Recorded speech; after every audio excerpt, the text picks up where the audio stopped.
낙상홍, 떨어질 낙에 붉을 홍을 써서 낙상홍입니다. 개화 시기는 그렇죠. 6월달. 꽃 크기는 3에서 3mm, 열매는 10월달에 열리고요. 잎의 크기는 4에서 8cm, 3에서 4cm고요. 열매 색은 당연히 붉은 색이 되겠습니다. 특징적인 건 없어요, 여러분. 없고요. 여기 여러분 잎을 보시게 되면은 끝에 장가지가 많이 있습니다, 여러분. 요게 특징적인 부분 중에 하나라는 거 보시면 될 것 같고요. 꽃도 여러분 좀 작아요. 요 정도 되는 꽃인데 그 꽃도 아마 작기 때문에 한번 검토를 해보는 것도 괜찮을 것 같고요. 일단은 낙상홍이기 때문에 빨간색 열매 열리는 거는 119개 중에서 몇 개는 안 돼요. 그러니까 그걸 참고하시면 될 것 같고요. 자, 이렇게 낙상홍 한번 보도록 하겠고, 요 잎을 잘 보시고요. 꽃도 잘 보시고요, 여러분. 낙상홍입니다. 자, 넘어갈게요. 그 다음 나오는 게 남천이 나옵니다. 꽃 색은 흰색입니다. 흰색이고요. 꽃 색을 보시고요, 여러분. 잎 열매는 붉은색인데 이게 여러분 잎이에요. 이게 잎인데 잎이 촛대처럼 하나 나온 게 하나가 있고요. 요렇게 아주 특징적인 게 하나입니다. 왜? 즉 남천이 나왔을 경우 여러분 이렇게 잎이 나올 확률이 굉장히 커요. 이게 우리가 뭐라고 부르냐면은 기상, 그렇죠? 기수 우상 복엽이라고 부릅니다. 기수 우상 복엽. 즉 뭐냐면은 하나가 쭉 오르고 옆으로 이렇게 있어가지고 기상 우상 기수 우상 복엽인데 요것도 있고 여러 가지 복엽이 있고 잎 종류가 많이 있어요. 근데 이거 제가 설명을 해드리다 보면은 너무 광범위하기 때문에 그냥 남천에 대해서만 기수 우상 복엽이다 해서 말씀을 드리고, 이렇게 촛대 모양처럼 해서 옆으로 퍼진 게 만약에 잎이 나왔다 그러면 여러분 쉽게 그냥 얘는 남천이구나, 남천인데도 꽃은 또 흰색이고 열매는 붉은색이다, 그때 정확하게 여러분은 남색으로 해서 맞히면 될 것 같습니다. 요 잎도 잘 보시면 될 것 같아요. 그 다음 나온 거는 노각나무. 또 노각나무라고 하는데 우리는 이거를 노각나무라고 칭을 하겠습니다. 개화 시기는 6월 말에서 8월 초, 열매는 9월 말에서 10월 중순. 잎의 크기 나와 있고요. 열매 색은 황적색인데 여러분 이걸 뭘로 맞히시냐면은 첫 번째 맞히시는 게 요 수피를 보셔야 돼요. 수피가 여러분 수피가 갖고 사슴 뿔처럼 알록달록하게 생겼습니다. 잘 보시면은요 갈색 모양도 맞는 것 같은데 약간 벗겨진 것 같기도 하고요. 근데 사슴 뿔처럼 알록달록 생겼으니까는 그게 바로 노각나무. 이 수피를 보고 정답을 딱 맞히면 될 것 같습니다. 그리고 또 하나 특징이 있다 그러면은 요게 삭과 모양처럼 열매를 안으로 갖고 있는 부분이 있다는. 그래서 이 노각나무는 나올 확률이 굉장히 크고요.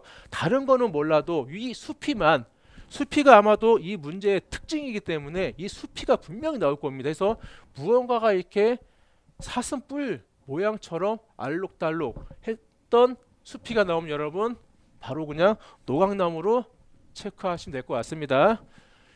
자주 나옵니다, 여러분. 그 다음에 노랑말채나무. 이 친구도 자주 나와요. 어떻게 맞히냐? 여러분 흰말채나무 아시죠? 이론 공부할 때 많이 나왔던 흰말채나무. 즉 겨울에 이 색이 노란색이 아니라 빨간색이었죠. 근데 얘는 반대로 노랑말채예요. 즉 이게 전부 다 노란색입니다. 맞히기 쉽죠. 흰말채는 안 나와요. 시험에서는요. 노랑말채밖에 안 나오기 때문에 이 모양만 보더라도 여러분 정확하게 노랑말채 나무라고 체크하시면 될 것 같고요. 개화 시기는 5월에서 6월, 그렇죠? 열매는 9월에서 10월이고요. 열매 색은 흰색입니다. 여러분 그 사탕 모양처럼 생긴 열매가 되겠습니다. 해서 노랑 말채는 수피로서 특징을 참고하시면은 정답을 찾는데 문제가 없겠고요. 요 노란색을 잘 보세요, 여러분. 노란색 줄기 나왔다. 정답은 바로 그냥 노란 말채 나무라고 체킹을 하십시오. 제가 웬만하면은 그 수정에 대해 특징적인 부분만 아셔야지 이거를 다 암기하겠다 절대 못합니다, 여러분. 넘어갈게요. 그 다음에 농나무입니다. 남부지방이고요. 상록 화렵수로 되어 있고요. 개화 시기는 5월. 열매는 10월에서 11월.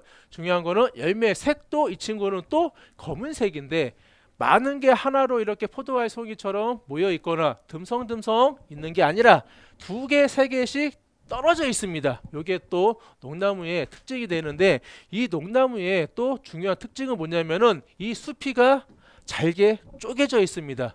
적색도 아니고요, 흰색도 아니고 황색도 아닌데 약간 봤을 때 흰색, 회색 비슷하면서 수피가 많이 찢어져 있다. 일단은 수피가 찢어져 있다. 많이. 그렇게 여러분 정답은 농나무로 보시면 됩니다. 앞에 있는 거는 사슴뿔처럼 알록달록이었다고 하면은 이 친구는 그냥 많은 수피가 갈라져 있다라는 거를 체킹을 하시고 무조건 농나무. 예를 들어 우리가 녹슬었다. 녹슬면 여러분 지저분하지 않습니까? 그것처럼 농나무는 수피가 많이 갈라져 있구나라고 표현하시면 되고요. 그리고 잎은 흰색인데 그 안에 흰색에 노란색이 같이 어울려져 있고요. 아주 그러면서 요 꽃이 피면서 여기 같이 열매가 있는데 이 열매가 바로 나중에 검은색으로 바뀐다는 것을 좀 보시면 될 것 같습니다. 이게 농나무가 되겠고요. 눈향나무입니다. 우리 아까 침했던 가이츠가 향나무는 이렇게 쭉쭉 올라와 있는데 이 눈향나무는 누워 있어요. 누워 있습니다. 중요한 건 여러분 여기 보시면은요 가시처럼 뾰족뾰 생겼죠. 그런데 몇 년, 7년인가 6년이 지나면은요 이 친구처럼 잎이 부들부들해집니다. 그게 바로 향나무의 특징이 되겠습니다. 그래서 일단은 뭔지는 모르겠는데 향나무 같은 열매도 있고요, 잎도 있는데 부엉과 수영이 누워져 있어요. 그럴 거 정답은 무조건 눈향나무이고 쭉 서 있다. 그럴 경우에는 가이츠가 향나무를 체킹하면 되는데 향나무 종류는 두 개밖에 안 나오기 때문에 정답 맞추기 쉽죠, 여러분. 왜? 즉 열매를 많이 봐왔기 때문에 쉬우실 거예요. 그렇죠? 오케이. 눈향나무 보시고요. 그 다음 여러분 느티나무입니다. 느티나무는 여러분 맞추기가 굉장히 어렵습니다. 맞추기가 즉 수영도 그렇고요. 이건 열매인데 열매로 봐서도 좀 아리까리하고요. 잎을 봐서도 아리까리한데 여기서는 여러분 잎을 보고 정답을 맞추셔야 됩니다. 잎의 거치가 톱니처럼 거칠거칠합니다. 이게 즉 느티나무인데 제가 다른 거나 표현 보여드릴게요. 여러분 이거는 느티나무 보시면 여러분 거치가 뾰족뾰족하죠. 톱니처럼이요. 근데 얘는 느릅나무예요. 느릅나무는 뾰족뾰족하지 않죠. 즉 뭐냐면은 느릅나무는 안 나와요. 만약에 느티나무가 나왔는데 그 잎을 크게 보여주면서 이런 식으로 뾰족뾰족한 게 있더라. 그러면 정답은 여러분은 느티나무로 체킹을 하셔야 되는데 일단은 이렇게 봐서는 절대로 알 수가 없어요. 알 수가 없기 때문에 잎을 보시고 잎을 좀 특징적으로 좀 크게 해서 보여줬는데 이렇게 거치가 있더라. 그럴 경우는 꼭 느티나무로 답을 체크를 해주시고요. 이 열매도 동그란 열매가 아니고 여러분 가까이 보시게 되면은요 손으로 누가 뚝 눌러가지고 찌그러진 열매처럼 생겼습니다. 여러분 동글동글하지가 않습니다. 그것도 특징 중에 하나예요. 웬만하면은 열매들이 사과처럼 안으로 들어가 있거나 또는 그냥 표현으로 둥글둥글하면 참 좋은데 이 친구 딱 봤을 때 손톱 눌렸을 때 찌그러진 열매 모양이 나왔다. 그러면은 정답은 느티나무로 가면 되겠습니다.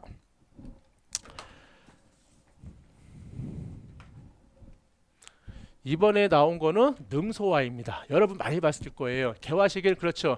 8월에서 9월인데 제가 봤을 때는 7월부터 이렇게 장마가 시작 끝날 때쯤부터 이제 나오기 때문에 제가 봤을 때 7월 달부터 거의 9월 달까지 능소화를 볼 수가 있고요. 흡착근이 있어요. 흡착근 뿌리가 흡착을 딱 붙어가지고 그 기어 올라가면서 이제 그 자라는 건데 이렇게 보면은 요 잎을 꽃을 보고 능소화구나를 맞히면 되겠습니다. 꽃은 주황색입니다. 열매는 10월인데 열매가 중요한 게 아니라 이 꽃을 보고 맞추셔야 됩니다. 자, 이게 바로 능소화이고요. 능소화 같은 경우 여러분도 아마 아시겠지만은 능소화 꽃가루 있잖아요. 이 꽃가루가 그 어린이들 그 눈에 비비면은 이게 그 낚시하면 낚시바늘처럼 생겼다고 해가지고 실명될 위기도 있다고 했던 설이 많이 있었는데 어느 이제 생리학적 연구를 해본 결과 그건 아니라고 말을 하고 있더라고 해서 아무쪼록 그러한 말도 있으니까 참고해 주시고요. 능소화입니다. 그 다음 나온 게 여러분 단풍나무입니다. 단풍나무는 여러분 쉬워요. 아이고야 얼마 쉽습니까? 그런데 이런 문제가 나온다는 거예요. 왜? 우리가 여러분 남부지방이 있고 중부지방이 있잖아요. 그러면은 남부지방 사시는 분은 맨날 남부지방만 봤고요. 중부지방 서울에 사시는 분은 서울 지역에 있는 수목만 봤습니다. 근데 단풍나무 같은 경우는 어느 정도의 온도가 되면은 어느 지역이든 자랄 수 있는 부분이지 않습니까? 딱 보더라도 오케이 단풍나무 잎처럼 생겼고요. 딱 단풍도 예쁘게 열렸는데 재밌는 건 뭐냐면 여러분 요게 프로펠러였죠. 우리 그 헬리콥터 타면은 쏭쏭 도는 거 있지 않습니까?